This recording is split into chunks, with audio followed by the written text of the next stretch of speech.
Everyone Gnananidhi Vidyaniketan parents master class guest is TS Raju garu. Welcome sir. Good morning childrens. అందరూ బాగా చదువుకున్నారా? కూర్చోండి ఏంటంటే మార్నింగ్ ఎన్ని గంటలు ఇస్తున్నారు అందరూ? నిజంగా 5:36కి లెగవాలి.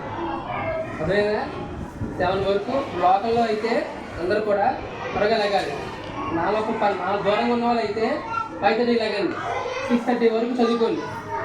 మాకు ఎవరైనా చెప్పలే బ్యాట్లు ఆడాడుకుంటాను తిరిగేవాళ్ళు అలా తిరగకూడదు. మంచి మంచి జాబులు రావాలంటే తల్లిదండ్రులు బాగా చూసుకోవాలంటే 5:30 లెగాలి. లేచి గంట చదువుకోండి. ఇప్పుడు దగ్గర పిల్లలు అయితే 6 గంటలు లేచే పర్లేదు.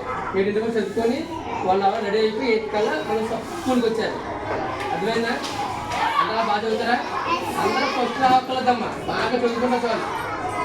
మన క్లాస్ ఫస్ట్ వచ్చే అవసరం లేదు, సెకండ్ చాలు, థర్డ్ చాలు.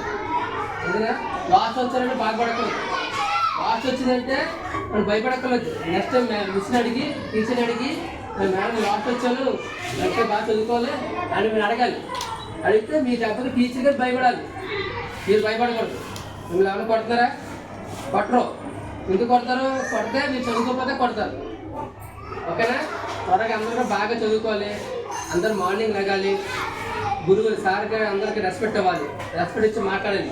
పెద్దలు ఎవరికైనా సరే ఇట్లనే దాంట్లో మీ మేడం వస్తారు, నమస్తే మేడం ఇలా మాట్లాడడానికి ఈ అబ్బాయి చాలా మంచోడు, ఈ అమ్మాయి చాలా మంచోడు అని అందరూ అంటారు. అలాగే అందరూ బాగా చదువుకొని అందరూ క్లాస్ ఫస్ట్ రాకపోవడం పర్లేదు, సెకండ్ థర్డ్ మంచి మార్కులతో 90% మార్కులతో వస్తే చాలు. ఓకేనా? అందరూ బాగా చదువుకోలేదు.